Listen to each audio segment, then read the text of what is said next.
Hello दोस्तों, नमस्कार। स्वागत है आप सभी का एक बार फिर से माई स्मार्ट यूपी बिहार के इस यूट्यूब चैनल में। दोस्तों, अगर आपने अभी तक इस चैनल को सब्सक्राइब नहीं किया तो कर लें, जिससे कि आपको बिहार के नियोजित शिक्षक से संबंधित हर एक छोटी बड़ी खबर लगातार मिलती रहे। आपको मालूम होगा दोस्तों कि सुप्रीम कोर्ट में केंद्र सरकार ने दोहराया था कि बिहार के 3,56,000 नियोजित शिक्षकों को समान वेतन नहीं दिया जा सकता है। और इस पर सुप्रीम कोर्ट ने कहा था कि एक ही स्कूल में पढ़ाने वाले नियमित और नियोजित शिक्षकों के वेतन में अंतर कैसे हो सकता है। अब जिस वकील ने इस केस को लड़ा था, उस वकील ने एक बड़ा बयान दिया है। और जो वकील इस केस को लड़े थे उनका नाम है के वेणुगोपाल। उन्होंने कहा कि समान वेतन राज्य सरकार अपने प्रयास से दे सकती है। सुप्रीम कोर्ट ने उस वक्त ये निर्णय दिया था कि केंद्र सरकार पैसे नहीं दे पाएगी, लेकिन राज्य सरकार का हक बनता है और राज्य सरकार का ये कर्तव्य भी है कि वो शिक्षकों को समान काम के बदले समान वेतन दे। लेकिन आखिर क्या वजह है कि नियोजित शिक्षकों को राज्य सरकार समान काम के बदले समान वेतन नहीं देना चाहती है? आखिर नियोजित शिक्षक कौन है और इनकी बहाली कैसे हुई? इन सभी विषयों पर आज चर्चा करेंगे और जानेंगे कि समान काम के बदले समान वेतन कब तक नियोजित शिक्षकों को मिल सकता है। तो दोस्तों, नियोजित शिक्षक ग्रामीण स्तर पर बेरोजगार युवाओं को रोजगार के अवसर मुहैया कराने और शिक्षकों की कमी झेल रहे सरकारी विद्यालयों में वर्ष 2003 से शिक्षा मित्र रखे जाने का फैसला किया गया था। उस समय 10वीं और 12वीं में प्राप्त किए गए अंकों के आधार पर इन शिक्षकों को 11 महीने के कॉन्ट्रैक्ट पर रखा गया था। इन्हें मासिक 1500 रुपये का वेतन भी दिया जा रहा था। फिर धीरे धीरे इनका अनुबंध भी बढ़ता रहा और उनकी आमदनी भी बढ़ती गई।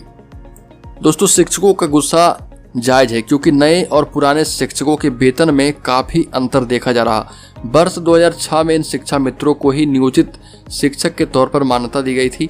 बिहार पंचायत नगर प्राथमिक शिक्षक संघ के अनुसार बिहार में मौजूदा समय में 3,70,000 समायोजित शिक्षक हैं, जिन्हें अपने काम के हिसाब से वेतन नहीं दिया जा रहा, यानी कि समान काम के बदले समान वेतन इन्हें नहीं मिल रहा। दरअसल पूर्व से नियुक्त सरकारी शिक्षकों के वेतनमान इन नियोजित शिक्षकों के मुकाबले लगभग 2.5 गुने से भी अधिक है।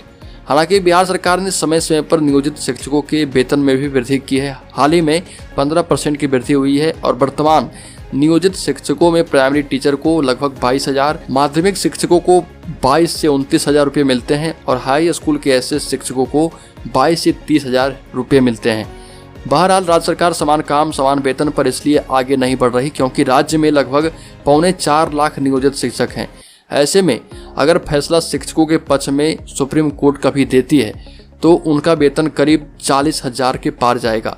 राज्य सरकार के अनुसार वह इस अतिरिक्त खर्च के करने के काबिल नहीं है, जबकि शिक्षकों का कहना है कि समान काम के बदले समान वेतन लागू हो जाने से शिक्षकों का वेतन 40,000 तक पहुंच जाएगा और जिससे कि शिक्षकों का बहुत ज़्यादा फायदा होगा। और जो शिक्षक स्कूल के बाद जो काम करते हैं वो सभी छोड़ देंगे और स्कूल पर ध्यान देंगे, जिससे कि बच्चों का विकास ज़्यादा से ज़्यादा हो पाएगा।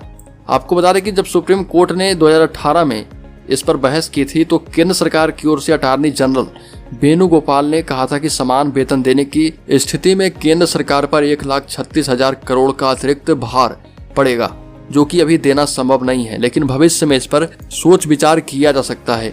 तो दोस्तों, ये तो पक्का है कि समान काम के बदले समान वेतन कभी ना कभी लागू होकर ही रहेगा। राज्य सरकार के वकील ने भी कहा है कि आर्थिक स्थिति नहीं कि लगभग 4.25 लाख नियोजित शिक्षकों को पुराने शिक्षकों के बराबर समान वेतन दे सकें। राज्य की आर्थिक स्थिति तभी सुधर सकती है जब राज्य को विशेष राज्य का दर्जा केंद्र सरकार दे और अतिरिक्त फंड मुहैया कराई जाए। इसके बाद ही नियोजित शिक्षकों को समान काम के बदले समान वेतन देना संभव हो पाएगा। हालांकि उस वक्त सुप्रीम कोर्ट का स्टेटमेंट था कि राज्य सरकार और केंद्र सरकार बेटी बचाओ बेटी पढ़ाओ अभियान चला रही है, लेकिन जिन शिक्षकों पर इस अभियान को सफल बनाने का जिम्मेदारी है उसे ही उचित वेतन अगर नहीं दिया गया तो ये अभियान जो है कैसे सफल हो पाएगा।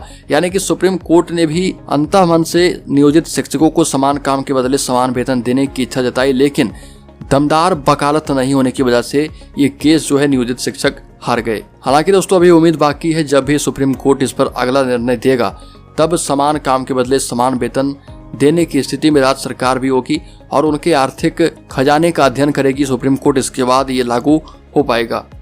तब राज्य सरकार के पास कोई बहाना नहीं होगा कि समान काम के बदले समान वेतन दिया जाए या नहीं। सुप्रीम कोर्ट सीधे फैसला देगा और इसके बाद सुप्रीम कोर्ट के निर्णय के मुताबिक राज्य के नियोजित शिक्षकों को जो कि 5 लाख के करीब हैं, उन्हें समान काम के बदले समान वेतन मिलेगा।